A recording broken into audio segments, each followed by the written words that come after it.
إن الحمد لله نحمده ونستعينه ونستغفره ونعوذ بالله من شرور أنفسنا ومن سيئات أعمالنا من يهدي الله فلا مضل له ومن يضلله فلا هادي له وأشهد أن لا إله إلا الله وحده لا شريك له وأشهد أن محمدا عبده ورسوله. قال الله تعالى في الكتاب الحكيم: يا أيها الذين آمنوا اتقوا الله حق تقاته ولا تموتن إلا وأنتم مسلمون. يا أيها الذين آمنوا اتقوا الله وقولوا قولا سديدا يصلح لكم أعمالكم ويغفر لكم ذنوبكم ومن يطع الله ورسوله فقد فاز فوزا عظيما.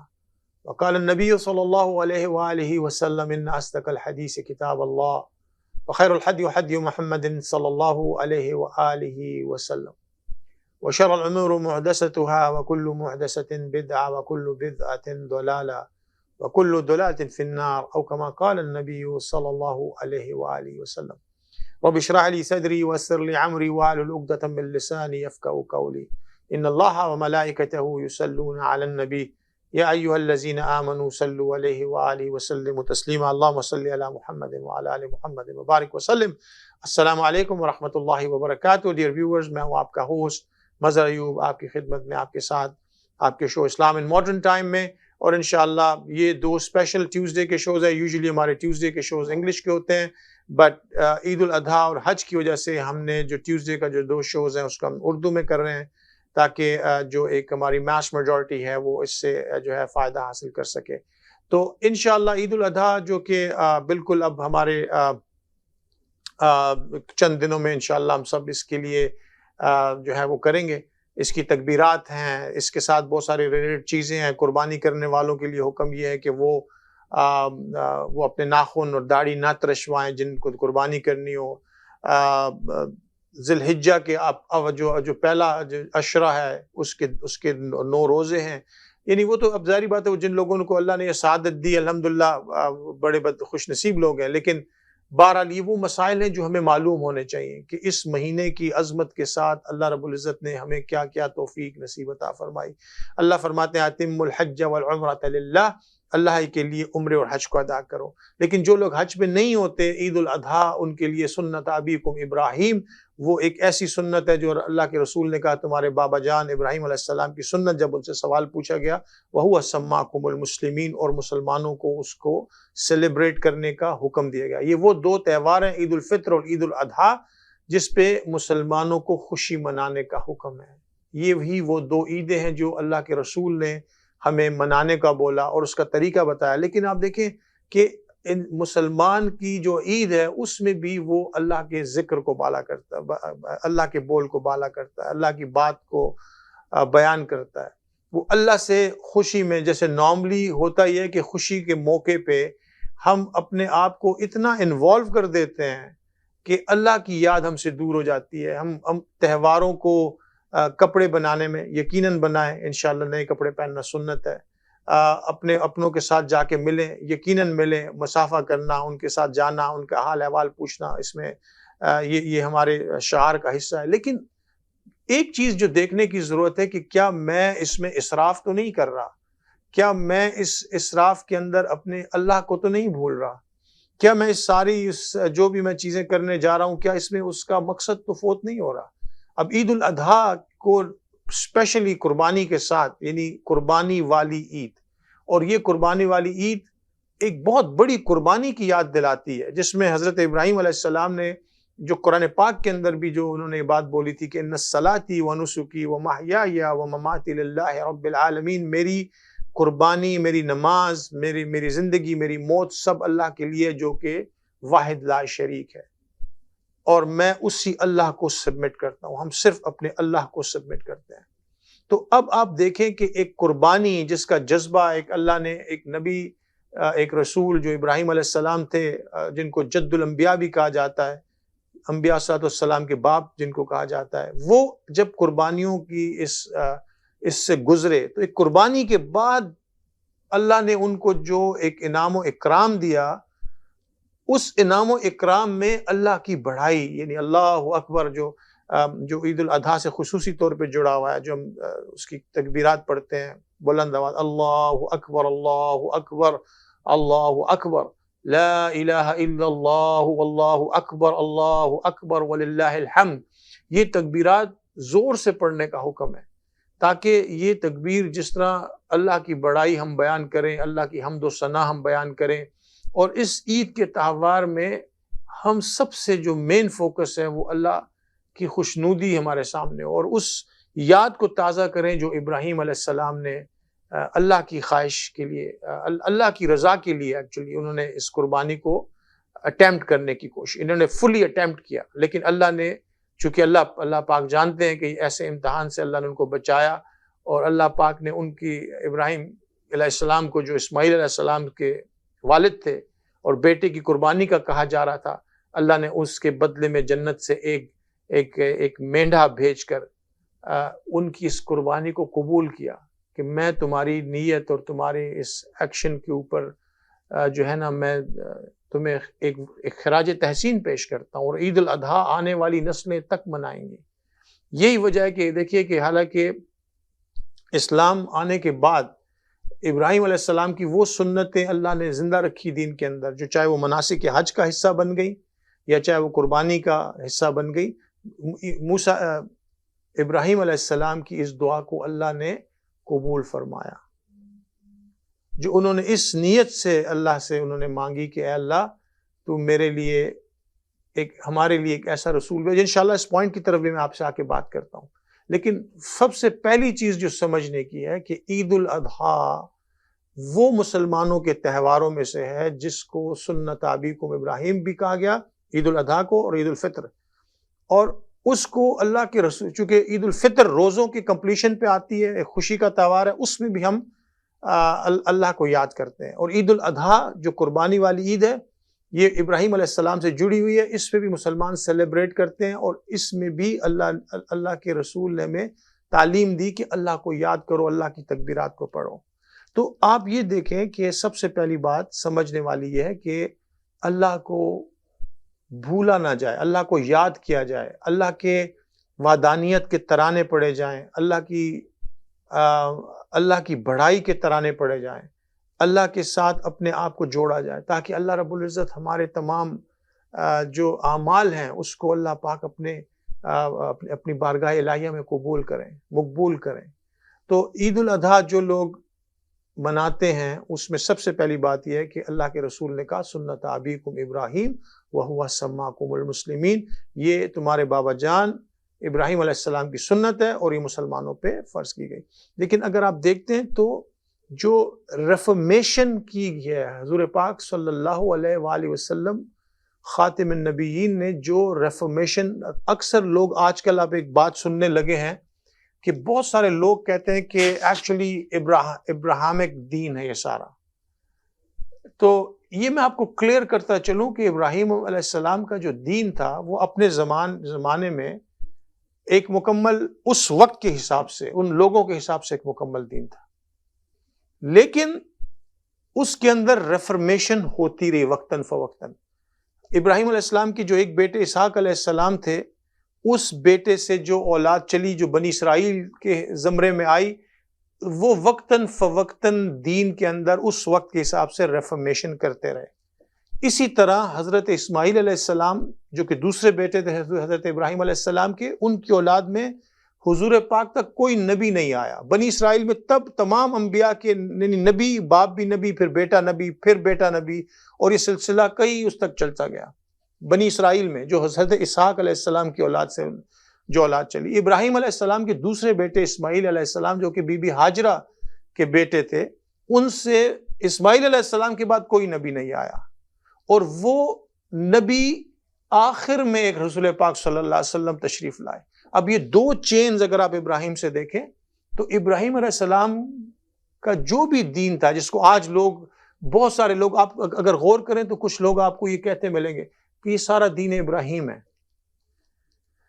اِنَّ لِلَّهِ وَإِنَّا إِلَيْهِ راجعون۔ یقیناً ابراہیم علیہ السلام نے ایک ڈیفینیٹلی اپنے وقت میں اپنے دین کا حق ادا کیا، لیکن اس کی ریفرمیشن آخر تک چلی، بنی اسرائیل میں بھی چلی، اور نبی صلی اللہ علیہ وسلم خاتم النبیین تک آئی، اور حضور پاک نے اس دین کو مکمل فرما دیا۔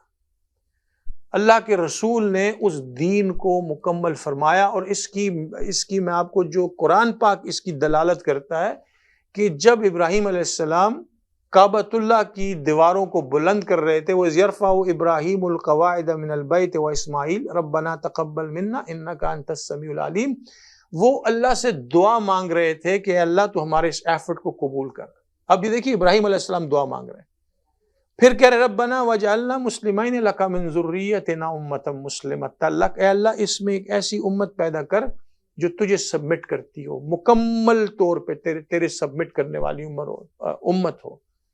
لیکن اس کے فوراً بعد اللہ کے ابراہیم خلیل اللہ جو دعا مانگ رہے ہیں، آپ اس پہ دیکھیں کہ وہ اس کے اندر ریفرمیشن چاہتے ہیں آنے والے وقتوں میں۔ وہ کیا کہہ رہے ہیں؟ ربنا وابعث فیہم رسولا منہم، وہ کہہ رہے ہیں اللہ ان میں ایک رسول مبعوث فرما ان ہی میں سے۔ اب وہ ایک تو کہہ رہے ہیں کہ اللہ ان میں ایک رسول مبعوث فرما، ربنا وابعث فیہم، اے اللہ ان میں ایک رسول مبعوث فرما، پھر کہتے ہیں منہم، ان ہی میں سے۔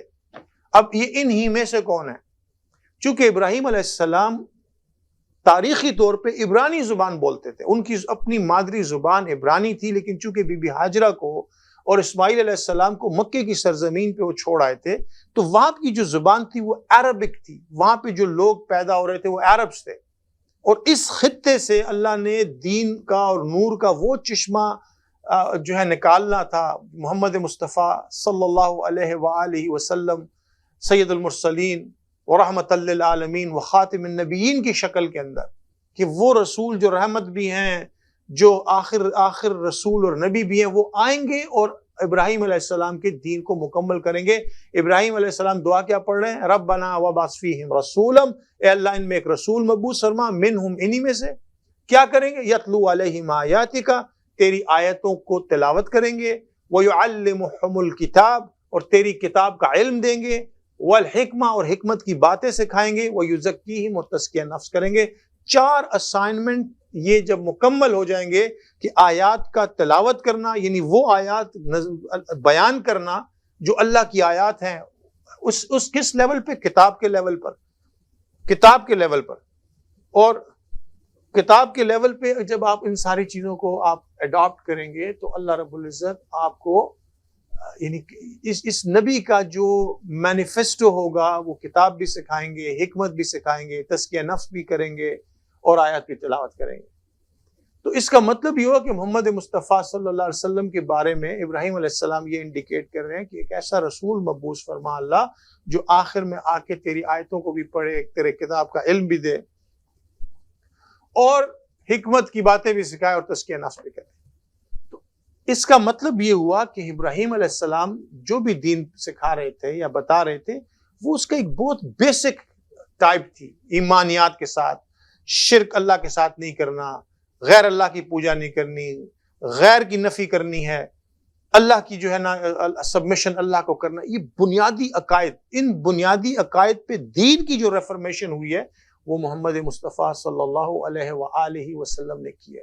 تو یہ چیزیں جو آپ کو یہ جو گمراہی کے میسیجز آج کل نظر آتے ہیں، وہ بیسیکلی ان ادر ورڈز محمد مصطفیٰ صلی اللہ علیہ وسلم کی رسالت کو بیچ میں سے نکالنے والا ہے، کہ ابراہیم علیہ السلام کا دین ہے، وہ تو آپ انہی کے حساب پہ چلیں۔ I mean these are very honestly speaking، یہ بہت ہی ایک ڈیوسٹیٹنگ اور بہت ہی جسے کہتے ہیں نا ڈیویٹنگ اسٹیٹمنٹ ہے، آپ کو ایک عام ذہن کو اللہ کے دین سے ہٹانے۔ اور یہ باتیں یقین مانیے اندر خانہ اس طرح کے لوگ باتیں کر رہے ہیں کہ آپ دین ابراہیم پہ چلیں، یہ اسٹیٹمنٹ ہے، آپ بس وہ دین ابراہیم ہے آپ اس کو فالو کریں۔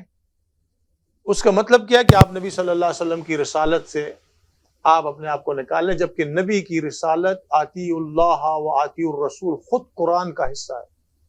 اللہ کی اطاعت کرو اور اللہ کے رسول کی اطاعت کرو۔ اللہ کے رسول کی اطاعت اللہ کے احکام میں سے ہے، قرآن کے احکام میں سے ہے۔ اور اسی طرح بہت سارے لوگ جو ہے نا وہ اس قسم کی اب باتیں لے کے آ جاتے ہیں کہ جی حدیث کی کیا ضرورت ہے، سنت کی کیا ضرورت ہے۔ کین یو امیجن، یعنی آپ قرآن پاک، بے شک قرآن پاک برحق اور ایک ایسی کتاب ہے جو کہ الٹیمیٹ اللہ کی گائیڈنس ہے، اس میں کچھ شک نہیں ہے، لیکن کتاب اللہ کی کتاب ایک اجمالی نقشہ پیش کرتی ہے، اجمالی نقشہ اس طرح میں آپ سے ایکسپلین کر کے بتاؤں کہ فار ایگزامپل قرآن آپ سے کہتا ہے کہ اقم الصلاۃ، یعنی مثال کے طور پہ ان لوگوں کے لیے جو کہ کہتے ہیں کہ سنت اور قرآن جو حدیث ہمارے لیے پوری اس کی ضرورت نہیں ہے، ہم صرف قرآن پہ ہمارا فوکس ہوگا. یہ وہی لوگ ہیں جو اب دین ابراہیم کی بات کرتے ہیں یا قرآن کی بات کرتے ہیں، اور یہ کہتے یہ ہیں کہ قرآن کافی ہے. یقیناً قرآن کافی ہے، بٹ قرآن کو اللہ نے نبی صلی اللہ علیہ وآلہ وسلم کے ساتھ لازم و ملزوم کیا.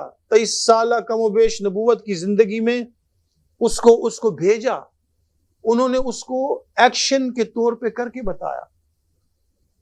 تو اس کا ریزن کیا تھا؟ اس کا ریزن یہ تھا کہ قرآن جو ہے وہ اجمالی نقشہ پیش کرتا ہے، اس کی جو ڈیٹیل ہے وہ صرف نبی اکرم صلی اللہ علیہ وسلم نے ہمیں کر کے ڈیمانسٹریٹ کر کے پریکٹیکلی کر کے اللہ کے رسول نے ہمیں بتائی. اور اس کے اندر میں آپ سے یہ عرض کروں کہ فار ایگزامپل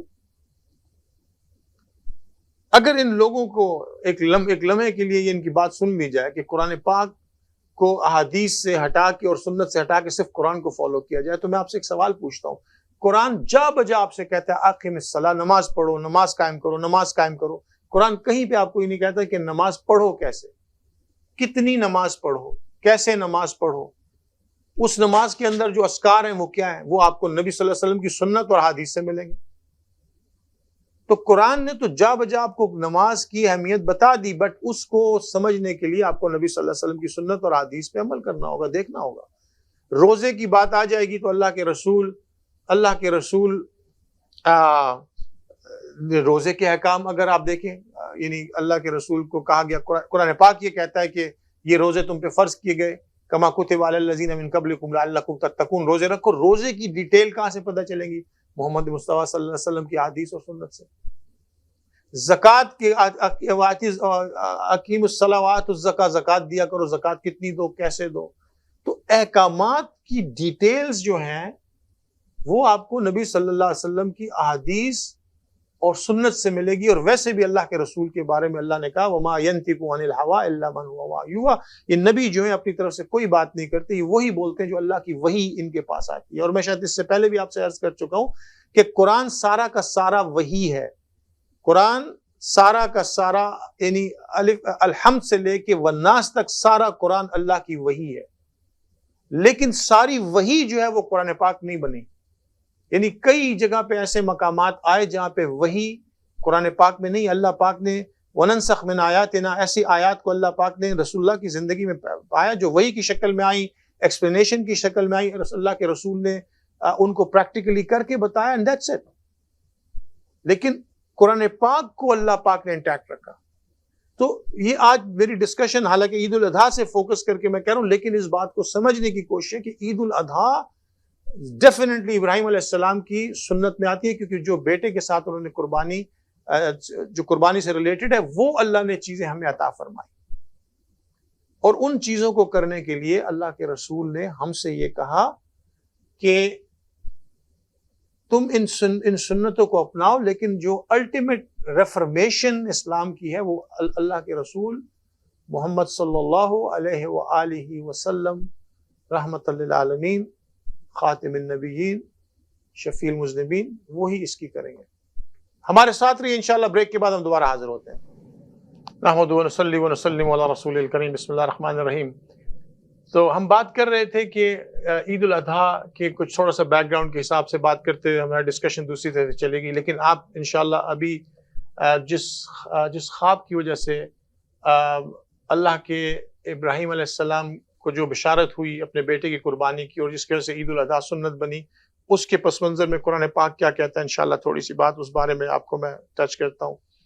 ابراہیم علیہ السلام نے خواب میں دیکھا کہ میں اپنے بیٹے اسماعیل کو اللہ کے راستے میں قربان کر رہا ہوں، اور اس کا ذکر انہوں نے اپنے بیٹے سے کہا کہ یا بنیا انی ارا فی المنام انی اذبحک، کہ اے بیٹا میں خواب میں دیکھ رہا ہوں کہ میں آپ کو ذبح کر رہا ہوں. تو اب انہوں نے ایگزیکٹلی یہی بولا کہ بیٹے میں خواب میں دیکھ رہا ہوں میں تمہیں ذبح کر رہا ہوں، لیکن بیٹے نے چونکہ بیٹا جانتا تھا کہ میرے والد اللہ کے نبی ہیں اور نبی کا جو خواب ہوتا ہے وہ اللہ کے احکام میں سے ہوتا ہے، تو انہوں نے کہا یا ابت افعل ما تؤمر ستجدونی انشاءاللہ من الصابرین، کہ اے بابا جان آپ کر گزرے جس کا حکم آپ کو ہو رہا ہے. باپ کہہ رہا ہے کہ باپ فرما رہے ہیں کہ میں نے خواب میں دیکھا، بیٹا کہہ رہے ہیں آپ کر گزرے جو آپ نے جس کا آپ کو حکم ہو رہا ہے، اور آپ مجھے انشاءاللہ صبر کرنے والوں میں سے پائیں گے. اب اس میں جو یہ بات تو بنیادی طور پہ سامنے آ گئی کہ اللہ کے رسول ابراہیم علیہ السلام خلیل اللہ کو جب یہ خواب آیا تو انہوں نے 3 دن غالباً یہ خواب ان کو مسلسل آتا رہا، اور اس خواب کا ذکر بیٹے سے کر جب انہوں نے کہا کہ یا بنیا انی ارا فی المنام، میں خواب میں دیکھ رہا ہوں کہ میں تجھے ذبح کر رہا ہوں، انی اذبحک کیف، تو آپ اس کو کیسے دیکھتے ہو؟ بیٹے سے بھی پوچھا کہ بیٹا آپ میرے اس خواب کو کیسا دیکھتے ہو؟ تو بیٹے نے کہا یا ابت افعل ما تؤمر ستجدونی انشاءاللہ من الصابرین، کہ اے بابا جان آپ وہ کر گزریں جو جس کا حکم آپ کو ہو رہا ہے. تو انہوں نے اپنے بیٹے کی قربانی کا قصد کیا، اور ان کو جب بیٹے کو لے کے چلے اور جب وہ قربان گھاٹ پہ پہنچے اور وہاں پہ جا کے انہوں نے یہ ارادہ کیا کہ بیٹے کو اللہ کے راستے میں ذبح کر دیں، تو آسمان سے واضح کیا ابراہیم قد صدقت الرؤیا، اے ابراہیم آپ نے اپنے خواب کو سچا کر دکھایا. اب اللہ نے بھی ان سے خواب ہی کا ذکر کیا.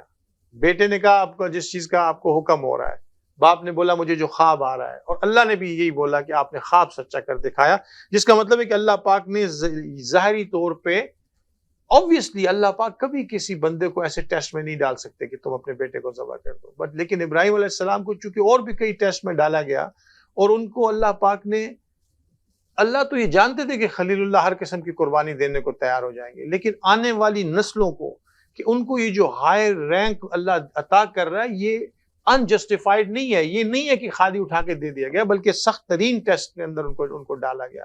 اور قرآن پاک میں ایک اور مقام پہ آتا ہے وَإِذِ ابْتَلَىٰ إِبْرَاهِيمَ رَبُّهُ بِكَلِمَاتٍ فَأَتَمَّهُنَّ، کہ ابراہیم علیہ السلام کو جب مختلف ٹیسٹوں میں ڈالا گیا تو انہوں نے سارے ٹیسٹوں کو پورا کیا.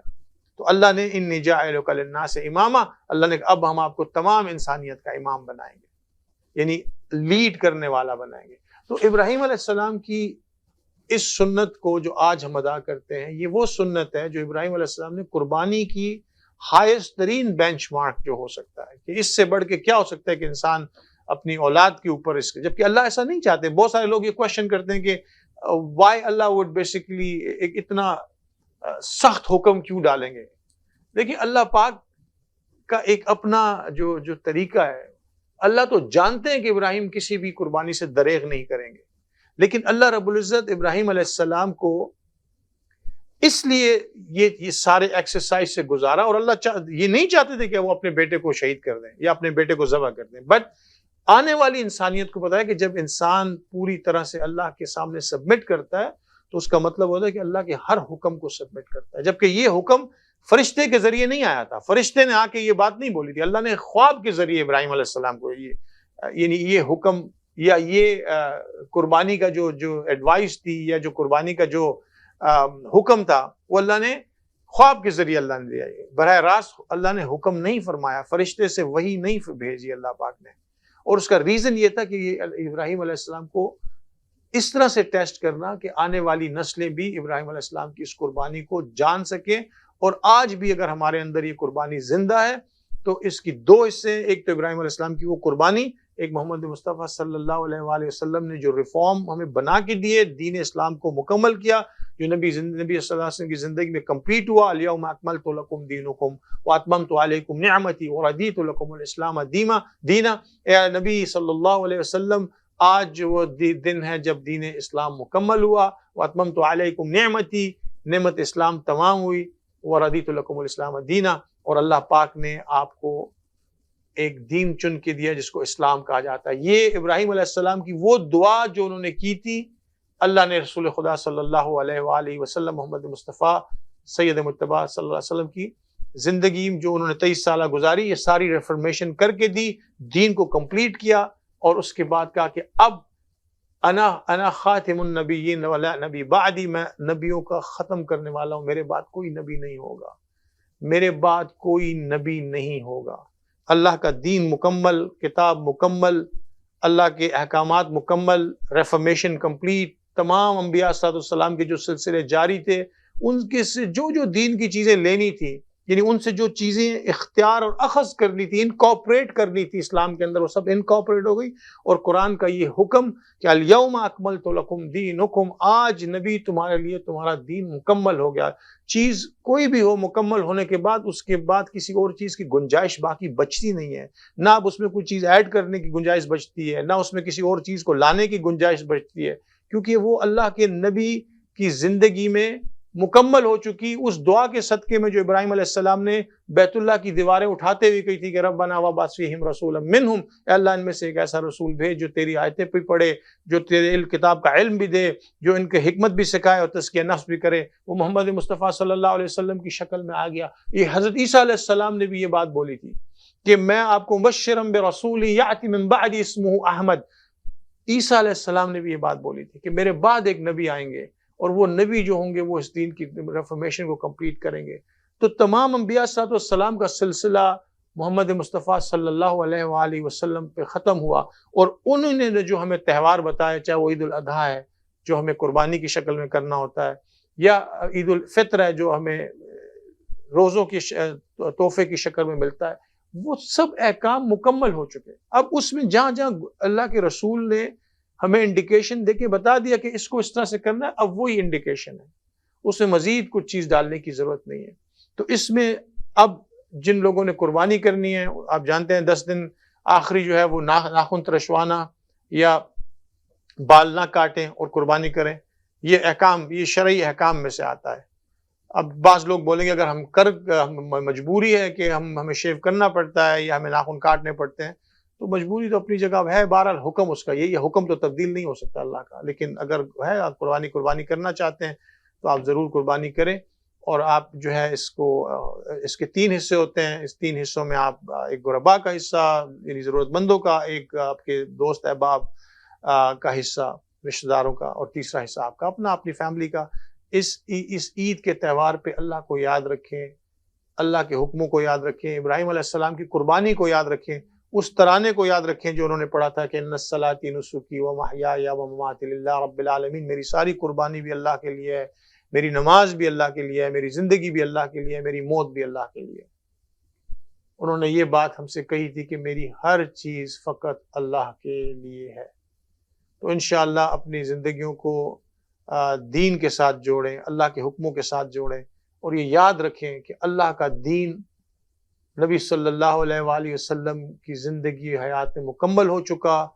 کتاب اللہ کامل ہو چکی. نہ اس کتاب اللہ سے آپ ایک لفظ نکال سکتے ہیں، نہ اسے ہٹا سکتے ہیں. اور اللہ نے اس کا وعدہ لے رکھا ہے کہ اِنَّا نَحْنُ نَزَّلْنَا الذِّكْرَ وَإِنَّا لَهُ لَحَافِظُونَ. اس کتاب کو میں نے نازل کیا، میں اس کا محافظ ہوں. اور یہی وجہ ہے کہ آج کتاب اللہ کے اندر ایک چھوٹا سا بھی کوئی چینج نہیں لا سکتا. تو کتاب اللہ مکمل ہو چکی، اللہ کا دین مکمل ہو چکا، اللہ کی نبوت اور رسالت محمد مصطفیٰ صلی اللہ علیہ وآلہ وسلم پہ مکمل اور تمام اور ختم ہو چکی. اب اس کے بعد کوئی گنجائش نہیں ہے. تو ہمارے سامنے خوبصورت دین ہے اللہ کا، اللہ کے رسول کا ایک جو چھوڑا ہوا پریکٹیکلی جو انہوں نے ہمارے سامنے کر کے بتایا، اس پہ انشاءاللہ ہم عمل کریں. عید الاضحیٰ کے موقع پہ ہم اپنے جو ہے نا تمام صبح اٹھیں، انشاءاللہ عید الاضحیٰ کی نماز پڑھنے جائیں، تکبیریں پڑھتے ہوئے جائیں. اللہ، میں آپ کو پڑھ کے بھی سنا دیتا ہوں تاکہ آپ کو یاد ہو جائے. اللہ اکبر، اللہ اکبر، اللہ اکبر، لا الہ الا اللہ، اللہ اکبر، اللہ اکبر وللہ الحمد، اللہ اکبر، اللہ اکبر، اللہ اکبر، لا الہ الا اللہ، اللہ اکبر، اللہ اکبر وللہ الحمد، اللہ اکبر، اللہ اکبر، اللہ اکبر، لا الہ الا اللہ، اللہ اکبر، اللہ اکبر وللہ الحمد. اس تکبیرات کو پڑھیے، بلند آواز سے پڑھیے. انشاءاللہ پڑھتے رہیں، بچوں کے ساتھ مل کے پڑھتے رہیں.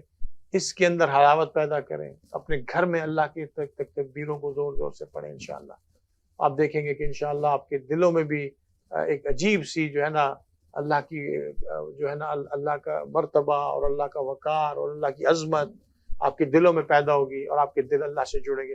اللہ ہم سب کو انشاءاللہ عافیت کے ساتھ عید الاضحیٰ منانے کی توفیق نصیب عطا فرمائے.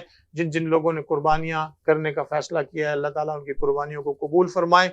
اور جو لوگ حج پہ گئے اللہ رب العزت ان کے حج کو آسان فرمائے، قبول و مقبول فرمائے، اور مجھے بھی اپنی دعا میں ضرور یاد رکھیں۔ انشاءاللہ اگلے شو تک کے لیے آپ سے اجازت چاہتا ہوں۔ وصلی اللہ تعالی علی خیر خلقہ محمد وآلہ وصحبہ اجمعین برحمتک یا ارحم الراحمین۔ السلام علیکم ورحمۃ اللہ وبرکاتہ۔